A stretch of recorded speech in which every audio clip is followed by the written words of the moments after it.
We are a nation blessed with people of diverse cultures, religions, languages, and opinions. It is ironic that we are now being ripped apart by our greatest strength, our diversity. We have allowed intolerance, insensitivity, bigotry, and nepotism to blind our vision of the greatness we can achieve working together as one. We may not have the same culture, nor religion, nor language, but we all belong to the same nation by the divine will of God. We did not choose to be Nigerians. Nigeria chose us. This nation is our divine heritage, and if we open our eyes, we will realize that what divides us pales in comparison to what unites us. And by the comparison and conciliation of our differences, we will grow until our differences disappear. Our unity cannot be willed by mere declarations, nor do we get unity by ignoring the questions that beg for answers. We must celebrate our diversity and debate our differences without fracturing our unity. Our strength is not in our numbers, but in our unity, because even the weak become strong when united. Nigeria unite. This message is brought to you by Abuja Broadcasting Corporation, owners and operators of ASO Radio 93.5 FM Abuja, ASO Television DSTV Channel 392, Star Times Terrestrial Channel 127, Free TV Channel 507, People's TV Channel 285, and UHF Channel 38.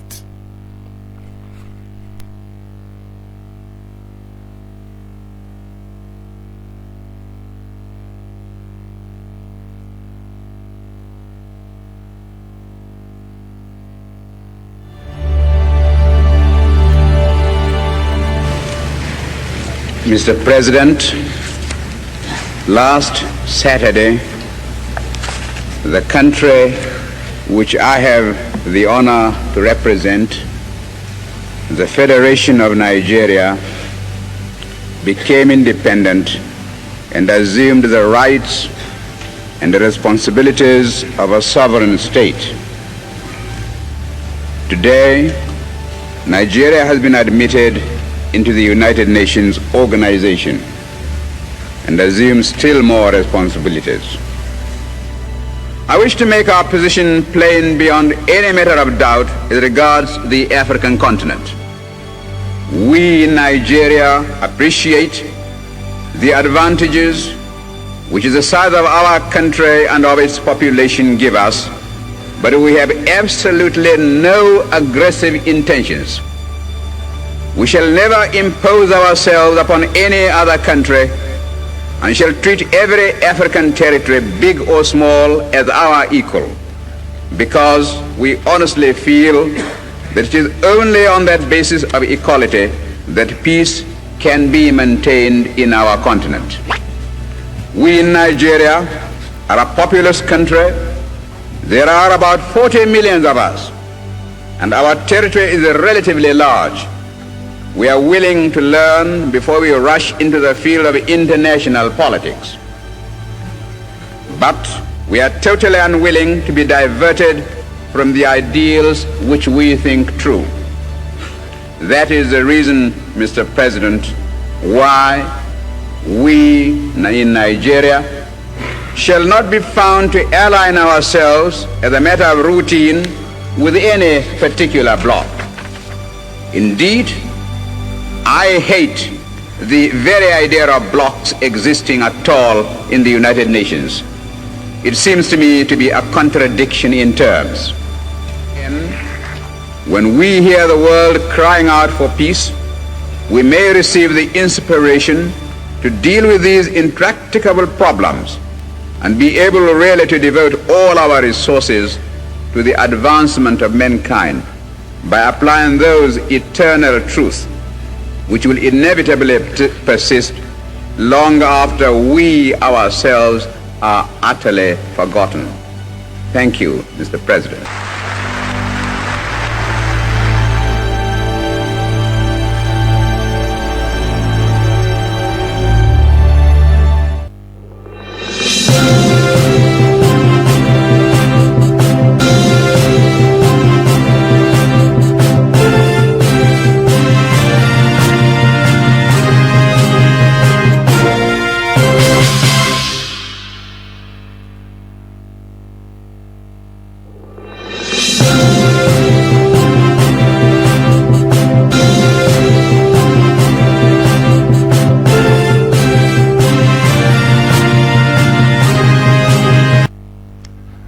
back from that break, and we apologize for the mild technicalities challenge that we had. And definitely we'll meet up with our expected outcome today. And just before the break, I did inform you that we'll be joined by Engineer Ahmed Sabiu, Assistant Research Fellow of the Umaru Musa Yar'Adua Center for Renewable Energy Research, which is named after Ibrahim Shehu Shema Center. And these are critical moments in our history. I'm looking forward to the fact that we are faced with so many challenges, with economic challenge and also renewable energy challenge. These are critical aspects of the sector that we need much attention to be given.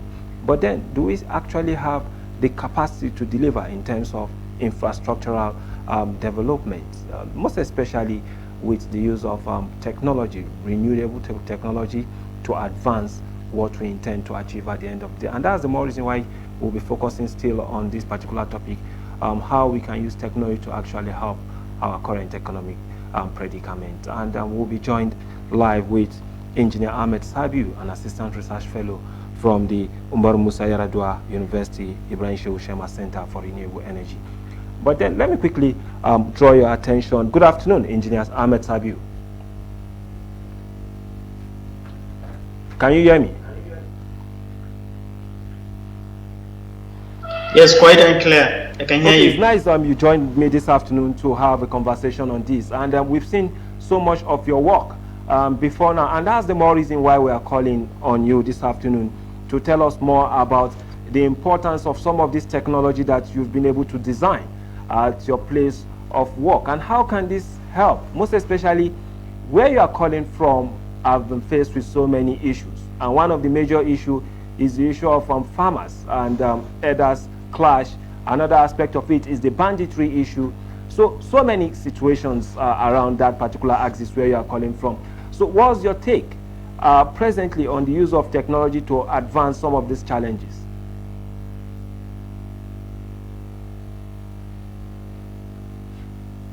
Okay, I believe he's still having technicalities with him there. And these are the key aspects of it. We are faced with the issue of food inflation. We are faced with the increasing rate of poverty in the country. And also, we are also faced with major economic challenges globally. Just this afternoon, I was informed that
welcome back. We apologize still for that technical glitch, and definitely Ahmed Sabiu is joining us now. Ahmed Sabiu, good afternoon and welcome to the afternoon edition.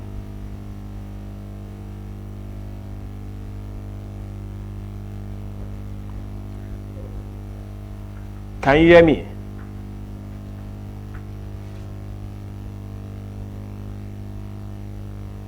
Can you hear me from your location, Ahmed Sabiu? If you're not ready, so we can move on. Okay, still on the issue. We hope Ahmed Sabi will be able to return back fully to join the conversation. Our expectation probably is facing major challenge from his location, where he's having difficulty joining us via the internet. But then still, we can definitely make a provision for him to join, looking at other means of communication. And that way, let me just put up a call to Ahmed Sabiu.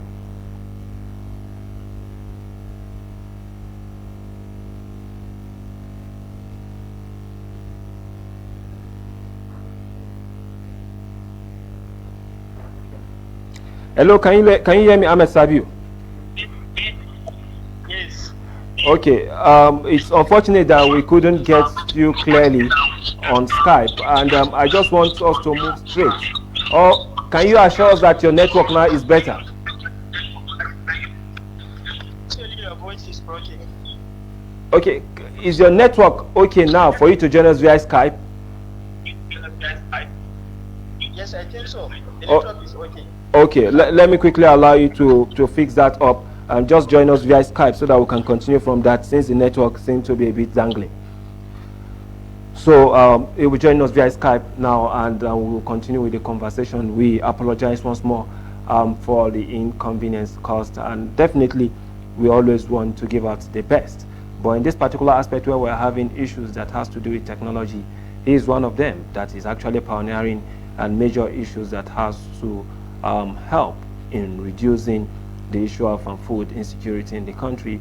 And he has been able to produce or manufacture some machineries that can also help farmers to see that, yes, they get benefit of what they do in their farm. So let us quickly join you. Ahmed Sabi, are you there now?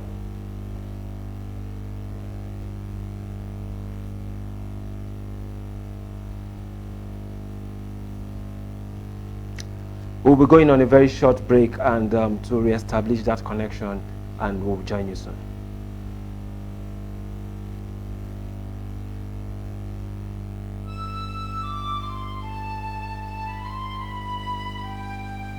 We are a nation blessed with people of diverse cultures, religions, languages, and opinions. It is ironic that we are now being ripped apart by our greatest strength, our diversity. We have allowed intolerance, insensitivity, bigotry, and nepotism to blind our vision of the greatness we can achieve working together as one. We may not have the same culture, nor religion, nor language, but we all belong to the same nation by the divine will of God. We did not choose to be Nigerians. Nigeria chose us. This nation is our divine heritage, and if we open our eyes, we would realize that what divides us pales in comparison to what unites us. And by the comparison and conciliation of our differences, we will grow until our differences disappear. Our unity cannot be willed by mere declarations, nor do we get unity by ignoring the questions that beg for answers. We must celebrate our diversity and debate our differences without fracturing our unity. Our strength is not in our numbers, but in our unity, because even the weak become strong when united. Nigeria. Welcome back from that short break. We sincerely apologize for the hiccups that we have in the course of trying to give you the best. Definitely technology is something that we try as much as possible to control as human, but then we do face issues, and that's the more reason why we also have a technician here to discuss issues like this for us, but then on a very in a very different dimension. And the person we are discussing that with is Engineer Ahmed Sabiu, who is a research fellow with the Ibrahim Shehu Shema Center for Renewable Energy Research at Umaru Musa Yar'Adua University, Katsina State. Good afternoon and welcome to the program, Mr. Ahmed. Good afternoon, Comrade Victor. I'm delighted to be here. Thank you so much for giving a wonderful opportunity Good afternoon, everyone. Good day, everyone. Okay, let me quickly go straight to some of the issues that we are facing currently. You understand that we have major issue that has to do with food inflation in the country. We have issues of energy, which is very, very key to drive most of the sectors in the country. And you are also a research fellow in the Center for Renewable Energy, Umar Musa Yaradua University. How do you see us overcoming some of these challenges based on the fact that we are facing grievous economic situation? First and foremost, I would like to acknowledge or to keep on what you have already said. Everyone knows presently Nigeria is faced with numerous economic challenges. And on the other hand, if we look at our country, Nigeria is blessed with both the human and the natural resources. If these two were combined with technology, presently technology is the global engine room for change. Majority of the developed countries, they are using, they are applying technology. So it's a driving force for economic development globally. So Nigeria, we are placed with human and natural resources. So if we can join this with technology, we are going to, our economy is going to be better than this, and it's for the government to diversify instead of over-reliance on oil. I think there is a lot that we can harness from using technology in a majority of the things that we do. For example, in agriculture and renewable energy, like what I did, I understand our local farmers that into this vegetable farming. Some of them, they are losing a lot of money. They are losing a lot of their farm products because of lack of technology. There are simple technologies. So that is what I try to do. There is a long-range technology that is called the evaporative cooling system, and even our foreparents here in Africa and Nigeria, they are adopting that technology. That technology is an ancient, but it is still innovative. So our farmers need a small technology and be getting a lot of money so that a lot of people can come back into the farming. So if we can, apply some technology that other countries are doing at, in the world, so definitely we have a lot of things that we can harness in Nigeria. Okay, I'm looking at your situation now, or let me say looking at our situation now. Many of the farmers can't actually go to their farmland in order for them to cultivate what they intend to do this year. And looking at the issue of the drought, that we expected that as at this particular time, the rain should still be here. But then now the rain has gone and it has been long. So many farmers are complaining of drought season, and it will be difficult for us to get as much as we used to get in the country. But then you've also noticed that in your area, most especially Katsina, Zamfara, and Sokoto, Kebbi, the issue of banditry has been a major issue in that particular area, and this had made farmers and even others not to be able to go out for their daily activities, which is definitely going to affect the productivity in that particular zone. So what are the kind of technology you people are planning to put in place to see that, yes, the farmers, despite the fact that they cannot cultivate that land mass that they have, the little they have, they can be able to make use of it efficiently? So actually, on the issue of insecurity, had it been Nigeria with the challenge that we have and with the researches that we have on ground at the moment, we can employ a lot of technologies. For example, we can use drones. I have seen someone in Nigeria, I think from Ibadan, that was inserted inside the drone, so the drone will be able to locate will be able to give the direct location of that person And the drone has so many signals that it can be sending signals to people outside. So if technology is going to be employed, so the issue of insecurity is going to be mitigated within a short period of time. And with our farmers, had it been our farmers can use apply a lot of technologies at the moment. Like if you go to countries like Ukraine and Israel, they are applying new technologies in their farming. If a particular plant needs a certain nutrient, the plant will indicate they are going to see that plant needs a particular nutrient, and the nutrient will be sent directly to that plant. So there are so many technologies that we are not applying here. But the thing we are applying, our farmers will get out of the poverty that we are having at the moment. And there is going to be another thing. We are not using technology to add value to our agricultural resources. We are solving the majority of our agricultural jobs like that. No, we are without adding value to them. So I used to tell a lot of people around me, in northern Nigeria we have a lot of opportunities. We have vast lands. From the research what I saw, we are only cultivating 2.5% of the land that we have in the north. And majority of our land is arable. It has a very good fertility. But majority of our farmers, some of them are not using technology, and some of them is the government. There is need for the government to come in.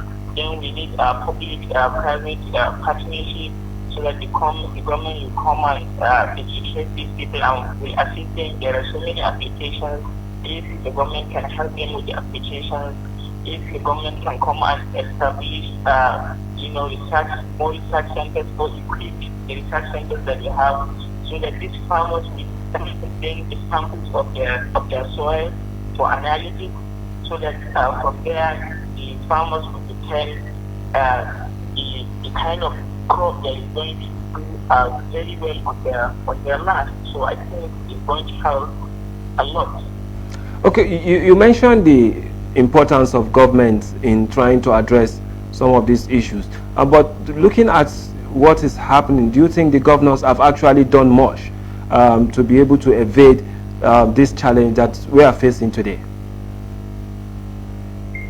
So the government as a general, or no, I mean, yes, the government as a general. It could be the governors, it could be the federal government, including the local government, because the issue of food security, it cuts it across every one of us. So we are all stakeholders in it. So, but in this particular aspect, the policymakers, the governors, and the local government, and even the federal government, they are key factor in this. So do you think they've done much to address this challenge?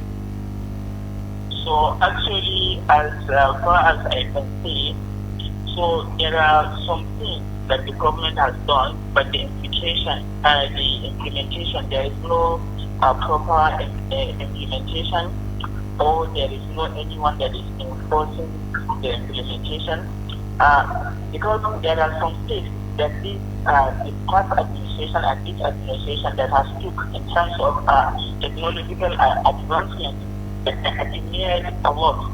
For example, during the tenure of President Muhammad Buhari, he appointed Professor Issa Ali Santani as Minister of Communication and Digital Economy. So that is a step forward, because he brought someone that has the technical know-how about all these things, someone that has been in the field, someone that is knowledgeable on the sector. And I don't know if it is, we have NIDA in Nigeria, and creating offices like NIDA also is going to help to enhance, because they are going to be training, they are going to be, training a lot of people, they are going to be trying to be bringing a lot of transformation and development. And even present administration, the person that President Bola Ahmed Tinubu has also appointed as Minister of Communication and Digital Economy, this person Tijani, is an educated guy of international reputation. So I admire them, the two of them, him and Santani, very much. But what they are saying at least they need to, double their effort. And even here in the First State, I'm presently in the First State, our governor has appointed someone to be a director of something, is it IT or something that has to do with what we are talking about, the technological advancement. So we have never seen that kind of appointment, but we have not seen, or let me say myself, I haven't seen the impact of the process yet. But the appointment and looking at the expertise of the person that was appointed is they have a very good CV. So we are hoping they are going to do more. Honestly speaking, they need to do a lot of things. They need to do more on what we have at the moment. Okay, still on that particular issue, in one of the videos I watched recently where you were trying to explain some of the products you have, and I discovered that it has to do with perishable food. So how can that be of help to farmers? So it's going to be of immense help to the farmers, because if you are traveling from Kaduna, you are coming down to the north. The reason why I tell you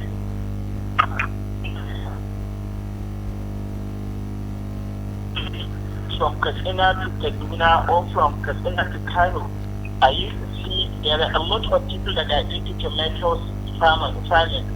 So majority of them, some of them, they used to come and see them. They used to come and dry their tomatoes by the roadside.